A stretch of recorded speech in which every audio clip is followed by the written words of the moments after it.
예, 오늘은 주신 말씀을 가지고 하나님의 벗, 세상의 벗이라는 제목으로 말씀을 전하도록 하겠습니다. 설교와 관련이 있지는 않지만 아침에 약간의 좋은 에피소드가 있어서 먼저 소개를 하면, 여러분들 그 주보 앞면에 보시면 알겠지만 성경 읽기 다음 주가 누구냐면 형기, 박형기. 제가 왜 넣냐면 그냥 막 넣은 건 아니고 우리를 잊지 마라. 우리도 너를 잊지 않는다. 우리는 너를 위해 끊임없이 기도한다. 그러니 좋은 말 할 때 돌아오라 라는 협박과 더불어, 거짓말이고요. 그냥 우리 지체의 힘을 확인해 보고 싶었어요. 그래서 제가 형기한테 따로 물어본 것도 아닌데 오늘 우리 병진군이 와서 그런 얘기 하더라고요. 목사님과 상의된 거 아니냐고. 아니라 그랬더니 마침 다음 주가 쉬는 날이래요. 그래서 선뜻 우리 주님 왜 이러시지? 뭐 이런 생각. 근데 결론은 감사죠. 그죠? 감사. 예, 혹시 청월함교회 주일 예배를 가장 기다리고 사모하는 사람이 누구라고 생각되세요? 한번 이렇게 좌우 옆 뒤를 한번 보시겠어요? 누구 같으세요? 누구요? 집사님? 우리 이금란 집사님? 아니면 우리 회장님? 채미? 아니면 우리 신호? 아니면 제 아내? 이 가운데 답이 있을까요? 아니, 답이 없어요. 누구냐면 저예요. 제가 제일 기다려요. 오늘 말씀을 준비하는데 갑자기 이런 생각이 들더라고요. 빨리 예배해야지. 빨리 예배하고 싶다. 하나님 빨리 예배하고 싶다. 그래서 예배를 마치고 설교를 마치고 축도를 마치고 함께 식사할 때 저에게 주시는 그 특별한 은혜가 있어요. 그래서 오늘은 설교자이기도 하지만 한 사람의 예배자로서 오늘도 말씀을 전할 때 제가 경험하고 느꼈던 하나님과 그 하나님을 여러분과 함께 나누게 되기를 원해요. 하나님, 우리 같이 은혜, 그 큰 은혜의 밭으로 가게 하옵소서. 오늘도 이 마음을 우리 같이 한번 담아서 하나님의 벗, 세상의 벗이라는 제목으로 말씀을 전하도록 하겠습니다. 이번 주에 말씀을 준비하면서 내내 들었던 생각이 어떤 거였냐면 이런 거였어요. 사는 게 참 만만하지 않다. 참 녹록지 않다. 저의 삶을 보고 이야기한 것은 아니고요. 여러분의 이름을 한 명 한 명 불러가며 기도할 때 떠오르는 사람이 있습니다. 또 그 누군가의 아픔이 저에게 이렇게 옮겨오기도 하고요. 그러니까 이런저런 생각하면서 이런 생각 참 많이 들었어요. 참 이 세상에서 살아가는 게 참 쉽지 않다. 학생은 학생대로, 그리고 가장은 가장대로. 애라고 쉽겠습니까? 10대면 10대에 맞는 삶의 어려움들이 있겠고 20대면 20대에 맞는 삶의 어려움들이 있겠죠. 그러면 왜 이렇게 이 삶은 힘들까? 분명히 난 예수 믿고 구원의 확신도 있는데 우리가 내딛고 살아가는 삶의 이 현장과 이 자리는 왜 이렇게 우리를 힘들게 하는가? 고민하다가 성경을 읽다가 한 구절이 제가 탁 꽂히게 되더라고요. 이것 때문이었구나. 이것 때문이었구나. 우리 디모데후서 3장을 한번 여러분 찾아보시겠어요? 3장 디모데후서 3장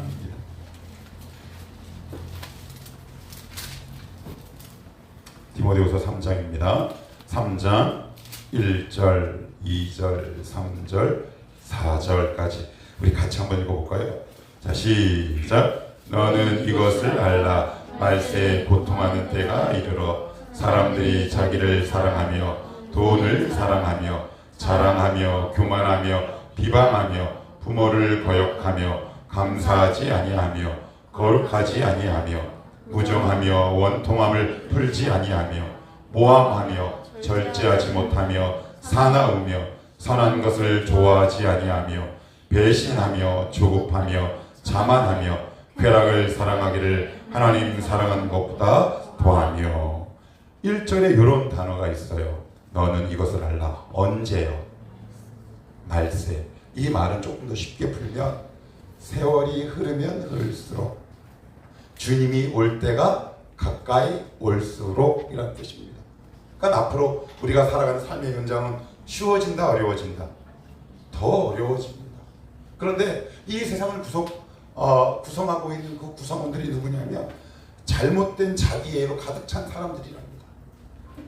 그래서 그 잘못된 자기애를 구현하기 위해 돈을 사랑하는 사람들이 이 세상이 넘치고 넘친답니다.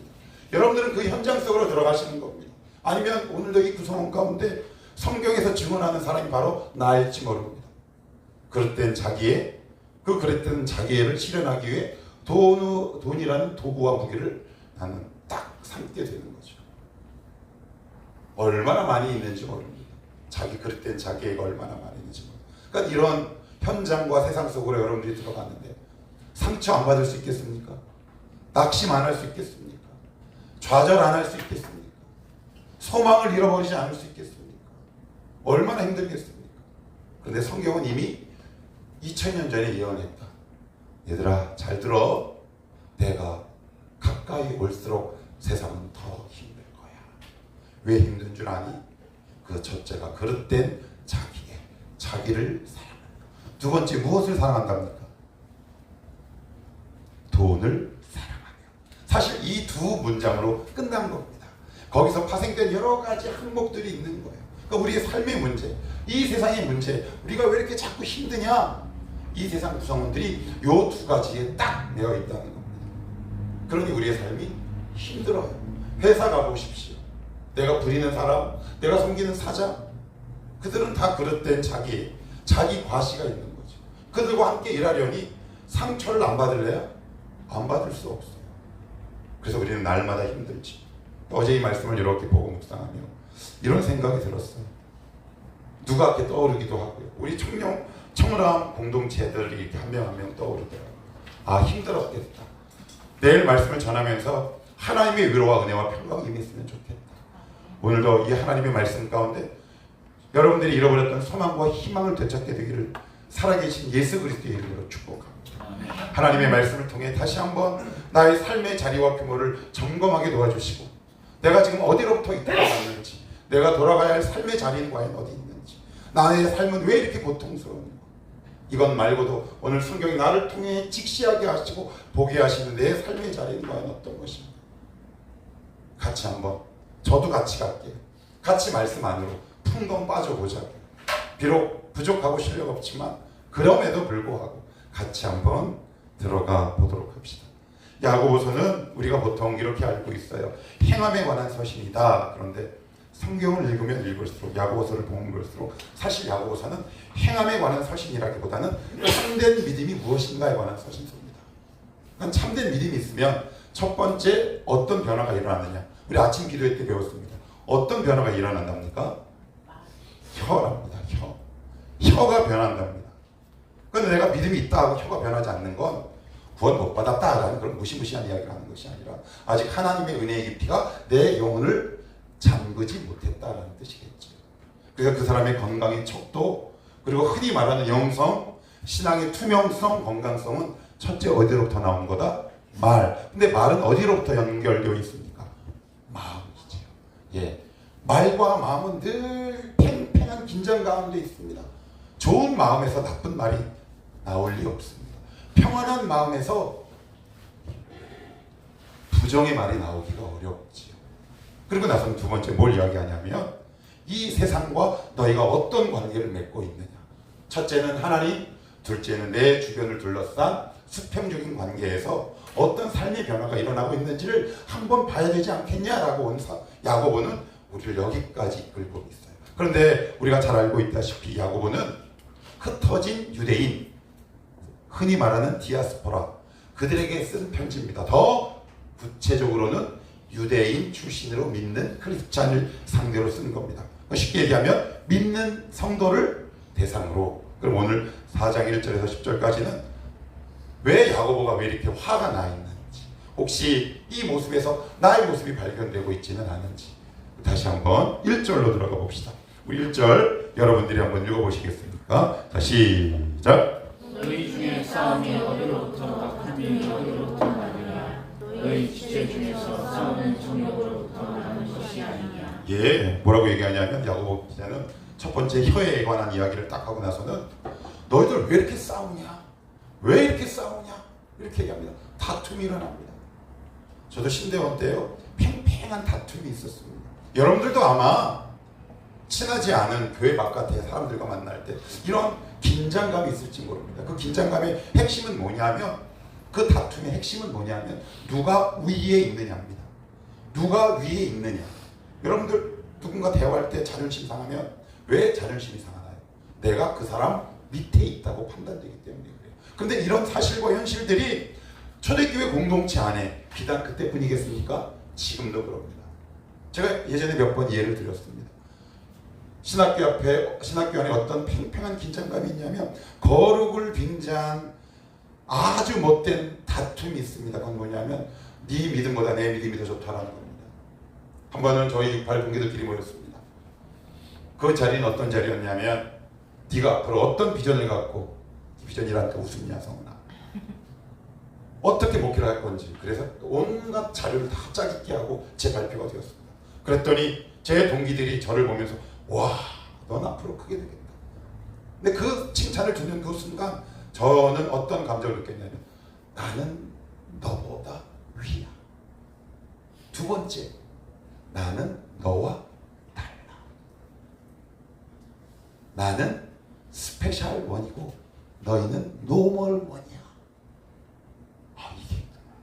이게 제 마음을 이렇게 자리 잡고 있으니까 누구랑 이렇게 투명하게 대화하기가 어려워요. 제 마음의 그 중심에는 어떤 마음이 있다고요? 너와 다르고 나는 너보다 위에 있는. 여러분 왜 장로 못돼서 안 다닙니까? 교회에서 그 본질이 뭡니까? 난 너보다 위에 있고 싶은 본질 아닙니까? 그래서 때로는 헌금의 명목으로 매관매직하는 거 아니겠습니까? 근데 이 초대교회 안에도 이런 사람들이 비일비재했던 것 같습니다. 그 상황을 두고 지금 야고보 기자는 굉장히 강력하게 호소하고 있을 뿐 아니라 그들 향해 굉장히 극단적인 말까지도 있다가 서슴지 않고 이야기하고 있어요. 여러분 잘 한번 보십시오. 나는 지금 어떤 자리에 있는? 나는 너와 다릅니까? 나는 우리 교회는 저 교회와 다릅니까? 어떤 교회가 건강한 교회일까요? 우리 교회는 이 교회와 달라가 아닙니다. 우리는 노멀 원입니다. 평범한 교회입니다. 누군가와 비교하지 마십시오. 안 그러면 우리는 끊임없이 올라갑니다. 끊임없이 올라가요. 그런데 여기 1절에 나오는 단어가 이런 단어가 있어요. 1절 끝에 보시면 너희 지체 중에서 싸우는 뭐요? 정욕이랍니다. 이게 무슨 뜻이냐면 이런 뜻이에요. 원래의 뜻은 기쁨입니다. 기쁨. 그런데 이것이 타인을 향할 때는 기쁨이지만 이 기쁨의 대상이 나를 향하면 단어가 바뀌어요. 쾌락으로 바뀝니다. 쾌락으로 바뀌어요. 우리는 이런 쾌락이 있는 사람들. 지금도 목사들 모여보십시오. 저 포함입니다. 왜 이렇게 낮아지기 어려운지 모르겠어요. 왜 이렇게 이진성은 아직도 누구보다 우위에 있는 것을 좋아하는지 모르겠습니다. 그럴 때 어떤 일이 일어난다? 다툼이 일어난답니다. 다툼이. 어디 안에서? 교회 공동체 안에서. 부부싸움도 결국 그 싸움의 핵심은 뭡니까? 내가 너보다 위에 있다라는 것을 확인받고 싶어하는 것 아니겠습니까? 근데 오늘 그러지 말랍니다. 그러지 말랍니다. 그런데 그리고 나서는 이 야고보 기자가 이렇게 얘기합니다. 너희들 이 헛된 것을 구하려고 그렇게 구하는데 너희가 시기하고 질투하고 심지어 살인까지 해도 얻지 못하는 거 아니냐. 그러면서 2절에 저 끝절에 우리가 그렇게 유명하게 수없이 인용하는 이 구절이 있습니다. 너희가 혹시 보이시나요? 너희가 시작. 너희가 얻지 못함은 구하지 아니하기 때문이요. 3절까지요. 구하여도 받지 못함은 정욕으로 쓰려고 잘못 구하기 때문이다. 그래서 우리가 얼마나 이 본문을 기도에 관한 본문으로 쉽게 이해합니까? 근데 그렇게만 접근하면 이 본문이 주는 맥락과 의미를 온전히 우리 이해할 수 없어요. 쉽게 얘기하면 이런 겁니다. 하나님이 주시는 복과 은혜를 통해 내가 높은 자리에 있고 싶은 겁니다. 그래서 하나님 앞에 하나님이 원하시는 것을 구하지 않고 하나님은 나에게 A를 구하라 라고 말씀하고 있는데 나는 B를 구하는 겁니다. 하나님, 저 교회 장로 되고 싶습니다. 저는 잘 믿어서 부자 되고 싶습니다. 잘 믿어서 높은 자리에 자리 갖고 싶습니다 라는 마음이 우리 가운데 있다 보니까 하나님과 평생 제대로 만날 기회조차 없어요. 여러분 혹시 기억나십니까? 마태복음에 보시면 동방 박사 나오죠. 동방박사가 어디로 가는 줄 아십니까? 어디로 가나요? 맨 처음 어디로 갑니까? 주님은 어디서 태어나십니까? 베들레헴. 그런데 동방박사는요 어디로 가나요? 예루살렘으로 갑니다. 왜요? 왕이. 동방박사 그들도 예수님이 높은 곳에 계시는 줄 알았습니다. 주님은 높은 곳에 계시지 않습니다. 우리가 믿고 따르는 예수 그리스도는 우리의 발바닥에 계십니다. 우리가 왜 이렇게 주님 만나기 어려울까요? 우리의 기도는 왜 이렇게 힘이 없을까요? 우리의 신앙은 왜 이렇게 맥이 빠질까요? 우리는 끊임없이 자기의 목표를 두고 우리는 끊임없이 상향성의 욕망을 갖고 우리는 끊임없이 올라가려고 합니다. 근데 주님은 마국간에 계셨습니다. 마국간에 계셨어요. 우리의 기도 제목을 잘 점검해야 하는 이유입니다. 우리의 물질 쓰임을 잘 점검해야 하는 이유입니다. 그것을 쾌락과 정욕으로 느끼는 거랍니다. 그런데 초대교회 안에 이런 거에 없었대요. 그래서 늘 다퉜대요. 누구를 밟고 위에 올라서야 직성이 풀리는 교인들로 그 교회 공동체가 가득 찼다라고 오늘 성경은 이야기합니다. 주님은 우리 아래, 욕망은 내 머리 위에 있습니다. 이게 바로 세상의 법 첫 번째 특징입니다. 그럼 두 번째 특징은 뭐냐? 4절 여러분들이 한번 읽어보시겠습니까? 4절입니다. 시작. 가늠한 여인들아 세상과 겉의 것이 하나님과 원수됨을 알지 못하느냐. 그런즉 누구든지 세상과 겉이 되고자 하는 자는 스스로 하나님과 원수되는 것이니라. 여기 보면 세상과 벗된 행동을 어떤 비유에 들고 있습니까? 예, 이거 굉장히 무서운 표현입니다. 어느 날 야고보 기자가 우리 교회 와가지고 저보고 이 가늠한 고상 이렇게 얘기하면 이 편지를 받는 흩어진 유대인들의 마음은 어땠을까요? 이 편지 앞에 화평과 평안이 올까요? 아니면 뭔가 껄끄럽고 찔림이 있을까요? 하나님의 말씀은 늘 첫 단계는 뭐냐면 뭔가 찔림과 거룩한 불편감들이 있습니다. 그래서 히브리서 4장은 뭐라고 얘기합니까? 하나님의 말씀은 살았고 운동력이 있어 좌우에 날선 어떤 검보다도 이리하여 혼과 영과 및 관절과 골수를 찔러 쪼개고 수술하는데 그게 할렐루야 소리가 나오겠습니까? 왜 우리가 하나님의 말씀을 듣기 싫어하냐면 내 귀와 마음이 그것을 거부하기 때문에 그렇습니다. 근데 그럴 때 귀를 활짝 열어야 우리 안에 진정한 자유와 회복이 일어납니다. 하나님 내 안에 있는 모든 것들을 치유하여 주시옵소서. 근데 왜 가늠한 여인이라고 표현했을까요? 제가 예전에 사랑과 전쟁만 비유 들었지만 제가 얼마 전에 한 예능 프로그램을 봤는데 거기 누가 나왔느냐? 베테랑 이혼 전문 변호사가 나왔습니다. 야, 참 대한민국 별천재입니다. 그래서 물어봤어요. 국민 MC라고 하는 유아무개 씨. 바람 피는 배우자들은 어떤 특징이 있습니까? 그랬더니 그 이혼 전문 변호사가 놀라운 이야기를 합니다. 배우자에게 완전 잘한대. 그 말이 더 무서워. 배우자에게 너무 잘한대. 부부관계도 더 성실히 하고 그래야지 바람 피우는 것이 들통나지 않으니까. 지금 그 비유를 하거든요. 하나님도 열심히 사랑하고 세상도 열심히 사랑하는데 그 도구와 매개가 뭐냐면 그 다음에 이어지는 단어가 있습니다. 세상과 벗. 세상과 벗이란 말은 무슨 말입니까? 세상과 가장 친한 것. 여러분들도 압니다. 이 세상과 가장 친한 존재가 있어요. 이건 뭘까요? 돈입니다. 돈입니다. 물질입니다. 물질이에요. 그리스도인은 이 과정을 통과하지 않으면 절대 깊은 신앙의 지경으로 다가가기 어렵습니다. 이 세상은 돈의 권세가 통치하는 곳입니다. 돈의 권세가 판치는 곳이에요. 아, 목사님, 저는 돈이 별로 없는데요. 아니요. 그 대신에 두려움이 있잖아요. 그런 사람에게 돈을 주면 어떤 일이 발생합니까? 교만해지죠. 여러분, 두려움과 교만은 다른 단어가 아니라는 사실을 기억하셔야 합니다. 왜 이렇게 우리가 미래가 두려워요? 여러분들 돈이 있으면 두렵습니까? 그런데 하나님인데 우리 두렵죠. 그러면 나의 진짜 하나님은 돈입니다. 그래서 주님은 이 사실을 이미 통찰하셔서 누가복음 16장에 이렇게 얘기합니다. 하나님과 재물을 겸하여 섬길 수 없다. 하나님의 유일한 라이벌 돈이라. 이 세상에 하나님과 라이벌인 것은 아무것도 없습니다. 오직 돈만 하나님의 라이벌입니다. 그러니까 지금 야고보 기자가 그 교인들에게 이렇게 얘기합니다. 너 이 돈의 통치 속에 살고 있지 않느냐? 돈의 권세 속에 살고 있지 않느냐?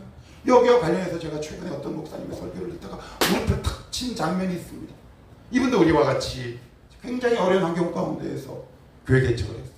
근데 이제 이분이 조금 이름이 유명해지고 나서부터 어떤 일을 했냐면, 만약에 사례비나 어떤 출판, 인쇄비 이런 것들이 이렇게 들어오면 모든 것을 나누었답니다. 그런데 거기서 굉장히 놀라운 하나님의 역사를 보는데 돈의 권세가 깨지는 것이 눈에 보이더래요. 거기서 하나님이 역사하신답니다. 여러분들 하나님 역사합니까? 내가 지금 원수로 살아있는데 어떻게 하나님이 역사합니까? 돈이 하나님인데 돈의 권세가 나에게 깨지지 않았는데 어떻게 우리가 하나님이 역사합니까? 하나님 이 영혼을 구원하여 주시옵소서, 우리 가정을 복음화시켜 주시옵소서라고 하지만 난 여전히 돈의 권세에 묶여있는데 하나님이 원수된 자에게 응답하시겠습니까? 여러분 돈 없으면 두려우십니까? 잘 훈련 받으셔서 두려움이 하나님이 주신 평안으로 대체되기를 축복합니다. 그것이 돈의 권세가 깨지는 겁니다. 나 미래가 너무 두려워. 그래서 차곡차곡 쌓고 있으니까 하나님을 위한 목, 이웃을 위한 몫은 전혀 없고 오로지 여러분들의 미래를. 그런데 왜 이 불안감은 사라지지 않습니까? 나는 지금 돈의 권세에 매여 있기 때문에 그렇습니다. 내가 매여 있는 것을 닮아갑니다. 여러분들 거짓말 하시면 안 됩니다. 제 아내가 기분 나쁘고 저도 기분 나쁜 날이 있습니다. 뭔지 아십니까? 둘이 닮았대. 뭐 어디가 닮아? 저 지금 우리 눈집 생각 비웃잖아. 근데 저도 할 말 있어요. 제 아내도 예전에 있던 게서 얼마나 많이. 그때 어느 날 갑자기 제 아내가 오더니 여보 당신이 나랑 닮았어. 근데 속으로 확 그러려다가 혼나니까 네 그랬는데 왜 닮아요? 가장 우리 함께. 여러분 돈을 닮으셨습니까? 아니면 하나님을 닮으셨습니까? 어떤 걸 닮으셨어요? 어떤 사람은 돈에 고비를 못 넘기는 사람이 있습니다. 그 지점에서 항상 후퇴합니다.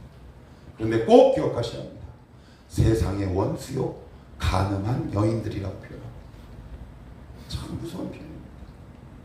저도 이런 적이 참 많아서 참 부끄럽지만 하나님 이제는 돈의 권세가 아니라 하나님의 성령의 능력에 사로잡히게 하옵소서. 우리 교회가 하나님 이 돈의 권세로부터 자유케 되게 하시옵소서. 여러분 한 명 한 명 그렇게 될 때 하나님이 이 교회 역사하시지 않겠냐. 그랬더니 그 목사님 하나님이 그 돈의 권세 풀린 교회가 성령 하나님이 역사하시니까 성도들이 그 사랑을 깨닫고 사람들을 데리고 오더랍니다.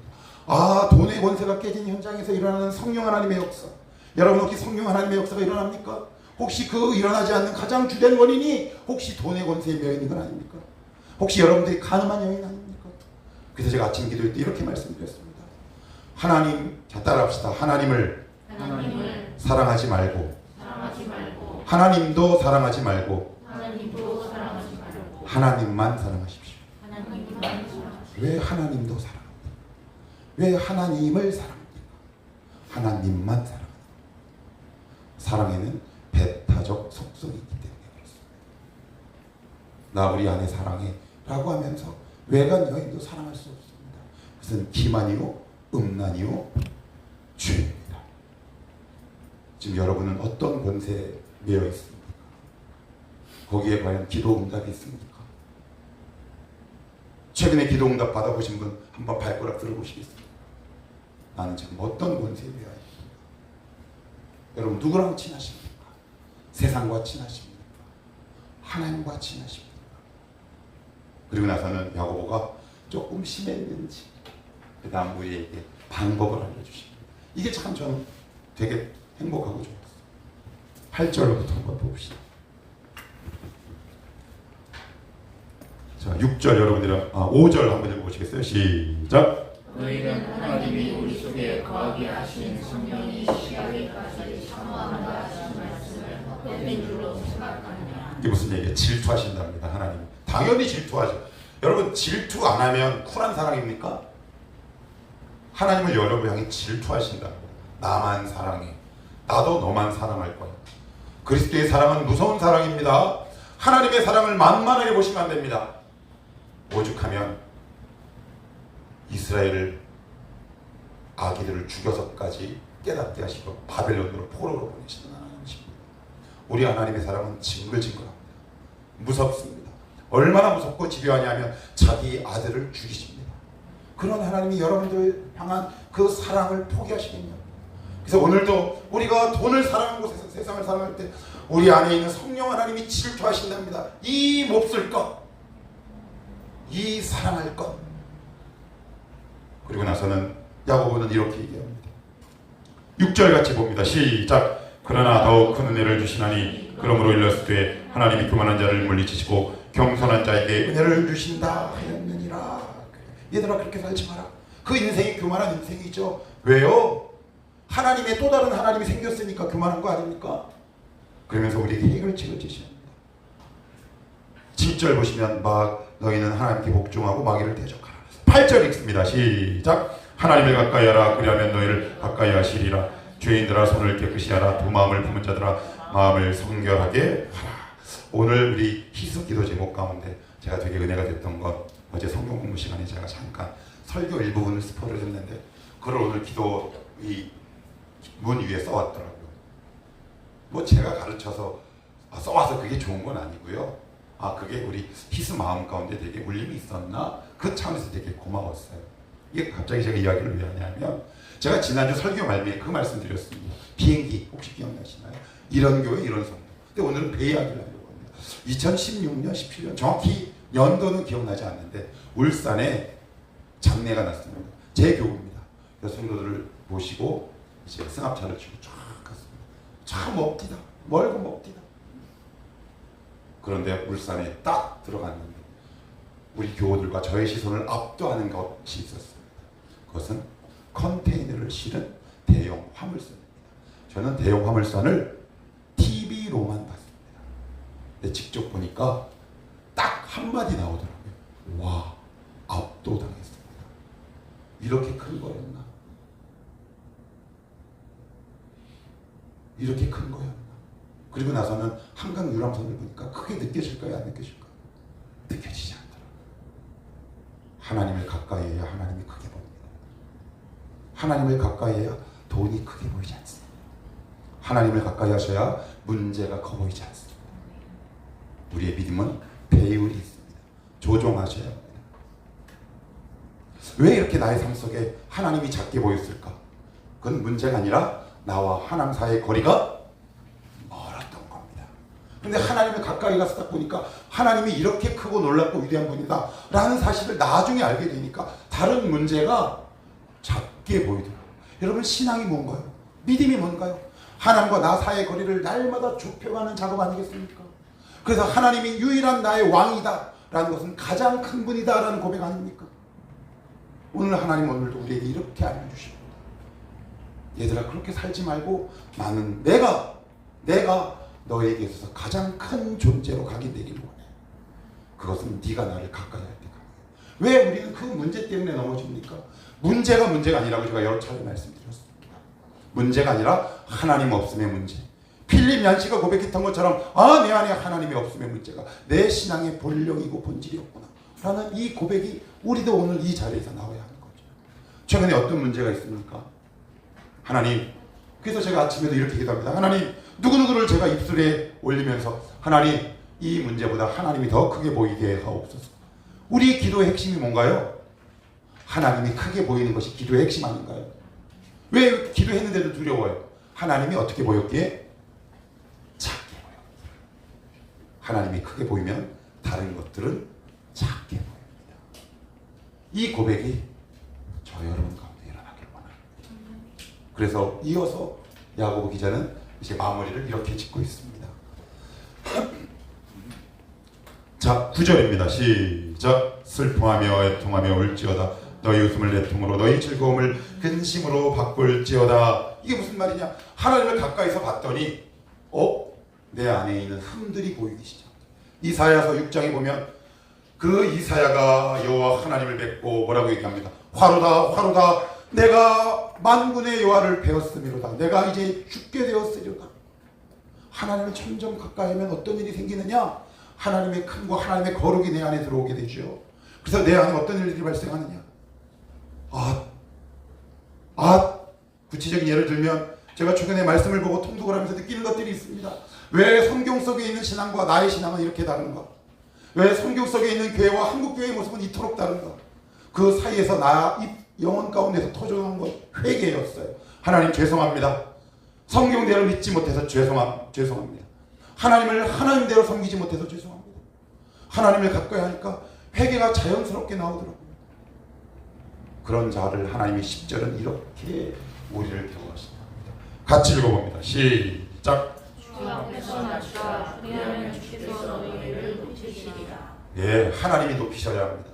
여러분들 돈이 명예가 권위를 여러분들이 높이면 반드시 그것으로 인해 여러분들은 매이게 됩니다. 그것의 권세에 딱 묶여 살 수밖에 없습니다. 오늘 이 자리 이후로, 이 시간 이후로 하나님을 가까이 하며 살아갑시다. 세상의 것이 아니라 하나님의 것으로 살아갑시다. 그래야 여러분 기도 노트 응답되고 감사합니다. 이런 간증들이 전 그게 너무너무 안타까워요. 왜 우리 교회는, 우리 청년들은 이 고백이 없지? 여기 열심히 기도하는데 왜 그런 간증이 없지? 혹시 나는 무엇에 매여 있습니까? 돈의 권세에 매여 있습니까? 하나님을 가까이 하며 내 안에 있는 흠과 결들이 그리스도의 보혈을 통해 씻겨나가고 결국 나의 영혼을 하나님이 높여줄 때 거기에 강력한 하나님의 계획과 역사가 일어나지 않겠습니까? 그래서 저를 보면 여러분들 속에 목사님 저 요번에 이런 응답 받았어요. 목사님 저 이런 응답 받았다요? 왜 저만 해야 합니까? 왜 일부만 해야 합니까? 신집사님 왜 안 해야 합니까? 왜 의미 있는 이 간증을 왜 안 해야 합니까? 성은이 예외인 사람 누구 있습니까? 하나님을 가까이 하십시오. 하나님이 크게 보이게 하십시오. 그것은 결국 나를 높이는 지혜로운 삶이요 선택이다. 여러분의 얽매여 있는 것들은 뭐가 있습니까? 그것으로부터 끊어져 세상의 것이 아니라 하나님의 것으로 평생을 살아가기를 주님의 이름으로 축복합니다.